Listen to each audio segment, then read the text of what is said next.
Hello everyone, I hope आप सभी लोग अच्छे होंगे। आज मैं आ गई हूँ आपके पास एक न्यू वीडियो लेके, जिसमें आज हम डिस्कस करेंगे राइट टू एजुकेशन एक्ट, जो कि 2009 में आया था। इसमें हम देखेंगे कि इस एक्ट की क्या मीनिंग होती है, इसके कौन कौन से साइलेंट फीचर्स हैं, और मिनिमम क्वालिफिकेशन क्राइटेरिया क्या था टीचर्स के लिए, क्या क्या रिकमेंडेशन दी गई थी इस एक्ट के दौरान। तो ये सारे ही पॉइंट्स हम इस वीडियो में कवर करने वाले हैं। ये वीडियो आपके लिए बहुत ज़्यादा हेल्पफुल होने वाली है, तो वीडियो को स्किप बिल्कुल भी मत कीजिएगा। बिना टाइम वेस्ट करे हम वीडियो को शुरू करते हैं। ये वीडियो सभी के लिए हेल्पफुल होने वाली है। The right to education act enacted in 2009 in India. जी, जो हमारा राइट टू एजुकेशन एक्ट था वो 2009 में लाया गया था इंडिया में। इस एक्ट में ये कहा गया था कि जितने भी स्टूडेंट्स हैं, जो भी बच्चे हैं 6 to 14 ईयर्स के, उनको यहाँ पे फ्री एंड कंपलसरी एजुकेशन दी जाएगी। हर एक बच्चे का यहाँ पे अधिकार है शिक्षा को लेना, जिससे कि उनका जो भविष्य है वो उज्जवल हो सके। फ्री एंड कंपलसरी एजुकेशन बच्चों को प्रोवाइड कर सकें। The Act mandates that the government must ensure that every child can attend school without any financial burden. यहाँ पे गवर्नमेंट ने कहा था कि हर एक बच्चा जो है वो स्कूल को अटेंड करे विदाउट एनी फाइनेंशियली बर्डन के। उसके ऊपर किसी भी तरीके का प्रेशर ना हो कि उसे फीस सबमिट करनी है, उसे डोनेशन देना है। हर एक बच्चा स्कूल को अटेंड कर सकता है without any burden. It also set standard for school regarding infrastructure, teacher qualification and student teacher ratio। यहाँ पे गवर्नमेंट ने एक स्टैंडर्ड भी सेट किया था स्कूल्स के लिए कि आप अपने इंफ्रास्ट्रक्चर को बहुत ही अच्छा बनाएंगे। जो भी आपकी ड्रिंकिंग फैसिलिटी होगी, सैनिटेशन फैसिलिटी होगी, उसको आप बहुत ही अच्छी तरीके से मेंटेन करेंगे, सफाई रखेंगे, जिससे कि बच्चे को पढ़ने में किसी भी तरीके की रुकावट ना हो और दिक्कत ना फेस करनी पड़े। और साथ ही साथ यहाँ पे टीचर क्वालिफिकेशन के लिए भी कहा गया था गवर्नमेंट के द्वारा। यहाँ पे गवर्नमेंट ने बताया था कि हर एक स्कूल में जो भी टीचर यहाँ पे पढ़ाएंगे, तो उन टीचर के पास बैचलर डिग्री होनी चाहिए और बीएड की डिग्री ज़रूर से होनी चाहिए, और उनकी टीचर ट्रेनिंग भी कंप्लीट होनी चाहिए। साथ ही साथ यहाँ पे उन्होंने स्टूडेंट टीचर रेशियो के बारे में भी बात कहा था, जिसमें यहाँ पर स्टूडेंट और टीचर का जो रेशियो है वो भी इक्वल हो। ऐसा ना हो कि स्टूडेंट बहुत सारे और टीचर्स की कमी है, या तो टीचर बहुत सारे स्टूडेंट्स की कमी है। यहाँ पे दोनों का ही जो रेशियो है वो इक्वल होना चाहिए। हर एक क्लास में 2 टीचर होने चाहिए, हर एक स्टूडेंट के हर एक सब्जेक्ट टीचर होने चाहिए हर एक क्लास में, जिस भी क्लास को कोई भी दिक्कत ना हो उनकी पढ़ाई में। बच्चों को क्वालिटी एजुकेशन अच्छे से मिल सके। नेक्स्ट यहाँ पे गवर्नमेंट ने एक यहाँ पे बात ये भी कही थी, additionally act includes provision for the reservation of seats in private school. Government ने ये चीज़ कहा था कि जितने भी प्राइवेट स्कूल्स हैं, वहाँ पे कुछ सीट जो हैं वो रिजर्व रहेंगी इकोनॉमिकली वीकर स्टूडेंट्स के लिए या बैकवर्ड स्टूडेंट्स के लिए, जिससे कि वो अपनी पढ़ाई को कंटिन्यू कर सके without any pressure and burden. उनके ऊपर किसी भी तरीके से फीस या डोनेशन का बाउंडेशन ना हो। एक पर्टिकुलर जो सीट्स हैं उनके लिए वो रिजर्व रखी जाए। अब हम बात कर लेते हैं यहाँ पे साइलेंट फीचर्स की, जो कि हमारे राइट टू एजुकेशन एक्ट के क्या क्या थे। सबसे पहला हमारा फीचर था यहाँ पे फ्री एजुकेशन। जो हमारी गवर्नमेंट थी उसका यहाँ पे कहना था कि हमें इस एक्ट में बच्चों को फ्री एजुकेशन प्रोवाइड करनी है 6 to 14 ईयर्स के चिल्ड्रन को। नेक्स्ट हमारा कंपलसरी एजुकेशन। इनका यहाँ पे यही मोटो था कि हर एक बच्चे को हमें एजुकेट करना है। कोई भी बच्चा ऐसा ना हो जो विदाउट एजुकेशन के हो। हर एक बच्चे को हमें पढ़ाना है, हर एक बच्चे को हमें शिक्षा देनी है, ताकि वो आगे चल के अपना पालन पोषण जो है अच्छे से कर सके। नेक्स्ट हमारा पॉइंट आ जाता है इंफ्रास्ट्रक्चर स्टैंडर्ड। यहाँ पे गवर्नमेंट ने ये स्कूल को गाइडलाइन दी थी कि आपका जो इंफ्रास्ट्रक्चर है स्कूल का वो भी बहुत अच्छी तरीके से होना चाहिए। वहाँ पे सैनिटेशन की फैसिलिटी अच्छी होनी चाहिए, ड्रिंकिंग वाटर की फैसिलिटी अच्छी होनी चाहिए, और क्लासरूम फैसिलिटी आपकी अच्छी होनी चाहिए। ऐसा नहीं है कि आपका जो क्लासरूम का इन्वायरमेंट है वो बहुत बेकार है, जिससे कि बच्चों को बहुत ज़्यादा दिक्कत हो रही है, बच्चे पढ़ाई में मन नहीं लगा पा रहे हैं। आपकी जो सीट्स हैं उनकी क्वालिटी बहुत बेकार है, जिससे बच्चों को क्रैम्प और नीज़ में दिक्कत हो रही है बैठने में, और उनको बहुत ही अनकंफर्टेबल फील हो रहा है। तो ये सारी जो दिक्कतें हैं वो बच्चों को ना फेस करनी पड़े, इसीलिए यहाँ पे गवर्नमेंट ने साफ साफ यहाँ पे गाइडलाइन दे दी थी कि आपको अपना जो इंफ्रास्ट्रक्चर का स्टैंडर्ड है वो भी अच्छा करना है और उसको मेंटेन करते रहना है। नेक्स्ट यहाँ पे हमारा पॉइंट आ जाता है क्वालिफाइड टीचर। यहाँ पे गवर्नमेंट ने कहा था कि जो भी स्कूल यहाँ पे टीचर्स को हायर करेंगे, टीचर्स को रखेंगे अपने स्कूल में पढ़ाने के लिए, उन पर्टिकुलर टीचर के पास बैचलर्स की डिग्री होनी चाहिए, उनकी क्वालिफिकेशंस जो है पूरी तरीके से पूरी होनी चाहिए, उन्होंने बीएड कर रखा हो, और उनकी टीचिंग ट्रेनिंग जो है वो कंप्लीट हो। ऐसा ना हो कि उनकी इनकम्प्लीट ट्रेनिंग हो। तो ये सारी जो क्वालिफिकेशंस थी ये गवर्नमेंट ने जारी करी थी हर एक स्कूल को। टीचर हायर करने के लिए। नेक्स्ट हमारा फीचर आ जाता है स्टूडेंट टीचर रेशियो। यहाँ पे गवर्नमेंट ने कहा था कि जो हमारे स्टूडेंट टीचर रेशियो है वो भी बराबर होना चाहिए, जिससे कि बच्चों पर इक्वली अटेंशन हम दे सके। ऐसा ना हो कि बच्चे बहुत ज़्यादा हैं और टीचर्स की बहुत कमी है, और या तो टीचर बहुत ज़्यादा हैं, बच्चे वहाँ पे हैं ही नहीं। तो हमें ये नहीं करना, हमें जो समान अनुपात और अनुपात का जो रेशियो है वो बिल्कुल ही बराबर रखना है। यहाँ पे स्टूडेंट टीचर का रेशियो इक्वल रखना है, जिससे कि हर एक इंडिविजुअल को इक्वली अटेंशन मिल सके। सिक्स हमारा फीचर आ जाता है reservation for economically weaker section. यहाँ पे गवर्नमेंट ने प्राइवेट स्कूल को एक गाइडलाइन प्रोवाइड की थी, जिसमें कि 25% ऑफ सीट जो है वो रिजर्व रहेंगी उन चिल्ड्रन के लिए जो कि इकोनॉमिकली वीक हो या फिर बहुत ही लोअर बैकग्राउंड से वो बिलोंग करते हैं। नेक्स्ट हमारा फीचर आ जाता है no detention policy. Children can not be expelled और held back until they complete elementary education. और यहाँ पे नो डिटेंशन पॉलिसी भी कही गई थी कि ऐसा हमें नहीं करना है कि बच्चे का हमने एडमिशन तो ले लिया, बच्चे ने आधे ही साल से उसने स्कूल आना बंद कर दिया।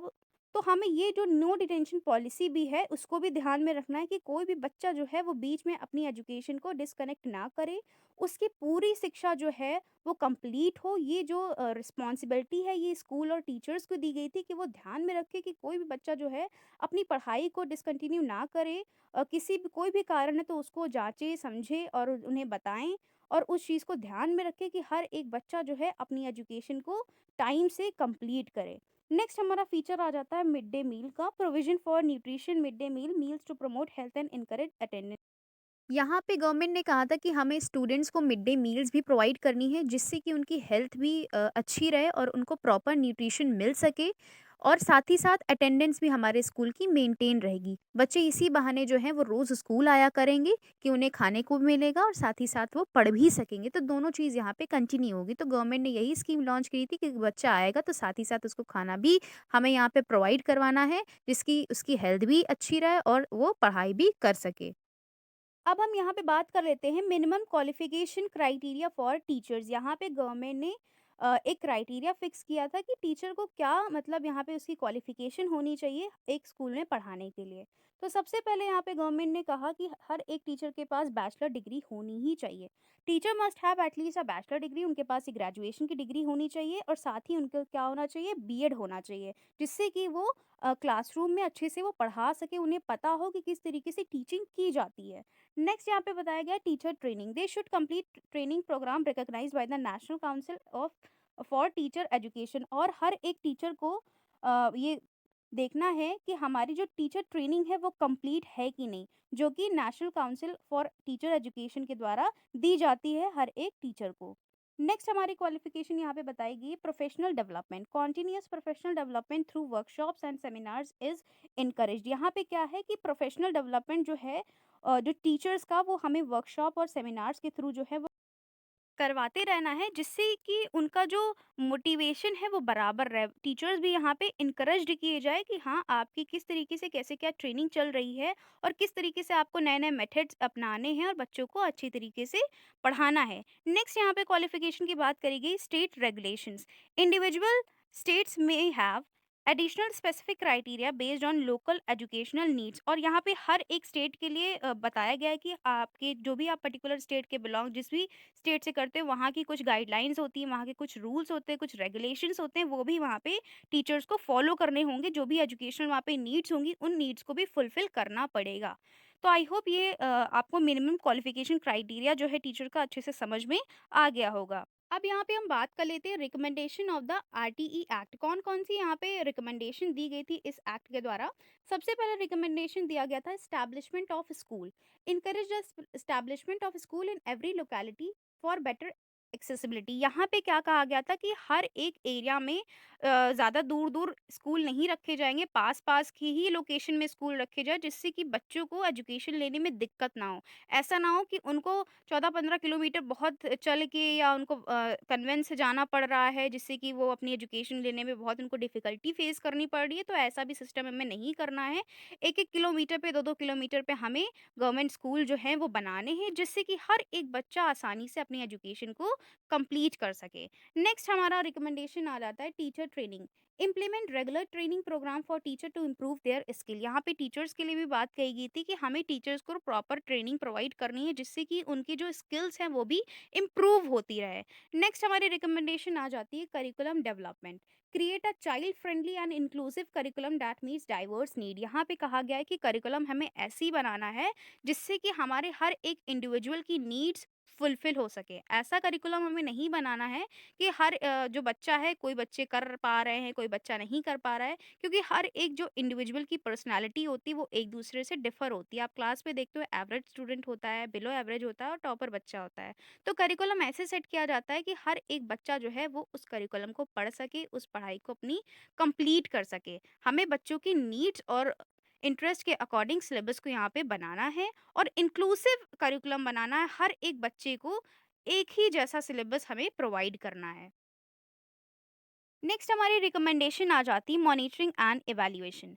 Establish mechanism for regular monitoring and evaluation of school. यहाँ पे इवैल्यूएशन की भी बात कही गई है कि ऐसा नहीं कि हमें सब चीज़ें हमने लागू तो कर दी हैं, वो सही से चल रही हैं या नहीं, क्या उनमें दिक्कतें आ रही हैं, किस तरीके से चीज़ें रन कर रही हैं, वो सब भी हमें देखना है। टाइम टू टाइम हमें उस चीज़ को भी मॉनिटर करना है कि चीज़ें सही ढंग से हो रही हैं या नहीं हो रही। मिड डे मील बच्चों को सही से दिया जा रहा है कि नहीं, उनको पढ़ाई अच्छे से करवाई जा रही है कि नहीं। तो हमें रेगुलर मॉनिटरिंग और इवैल्यूएशन करना है स्कूल्स का। नेक्स्ट हमारी रिकमेंडेशन आ जाती है कम्युनिटी पार्टिसिपेशन।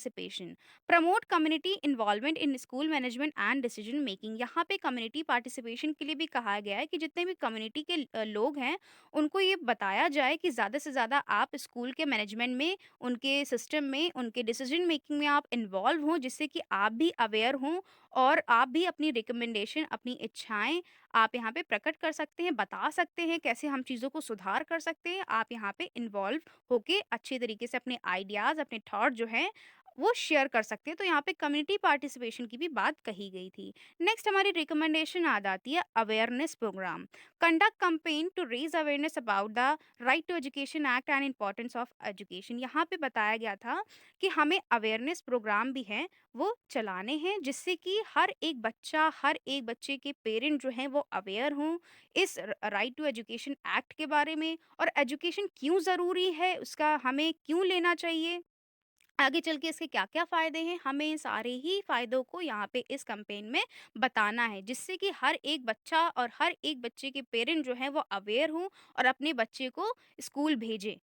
नेक्स्ट हमारा रिकमेंडेशन आ जाता है support for special need. Provide additional resources for children with disability and special need. यहाँ पे नॉर्मल चिल्ड्रंस के लिए तो बात कही ही गई थी, राइट टू एजुकेशन जो है वो हर एक बच्चे के लिए तो कहा ही गया है।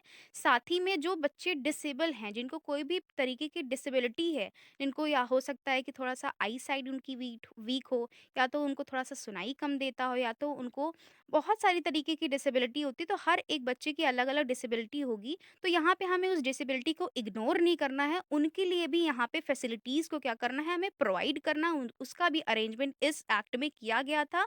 उनकी भी नीड जो हैं वो फुलफिल करेंगे, यहाँ पे इस एक्ट में ये चीज़ बोली गई थी। तो यहाँ पे क्या उन डिसेबल्ड चिल्ड्रंस के लिए बोला गया था कि अगर किसी भी स्टूडेंट की किसी भी तरीके की डिसेबिलिटी है, तो उनकी भी नीड्स को यहाँ पे हमें ध्यान रखना है, उनके लिए उसी तरीके से यहाँ पे हमें टीचर्स को क्या करना, हायर करना है, जिससे कि उनके लिए भी एक स्पेशल प्रोग्राम हम अरेंज करवा सकें और वो अपनी एजुकेशन को कंटिन्यू कर सकें। आई होप ये आपको एक्ट अच्छे से समझ में आ गया होगा। वीडियो अच्छी लगे तो लाइक कमेंट शेयर ज़रूर से करिएगा। इससे पहले वाली वीडियो में मैंने सर्व शिक्षा अभियान को मैंने अच्छे से समझाया है, नेशनल एजुकेशन पॉलिसी को मैंने बताया, एनसीएफ 2005 को मैंने डिस्कस किया। तो जिन स्टूडेंट को वो वाली वीडियो देखनी है, तो आप मेरे डिस्क्रिप्शन बॉक्स में लिंक को क्लिक करके वो सारी वीडियोज़ को देख सकते हैं। वीडियो अच्छी लगे तो लाइक कमेंट शेयर ज़रूर से करिएगा। Thanks for the watching this video.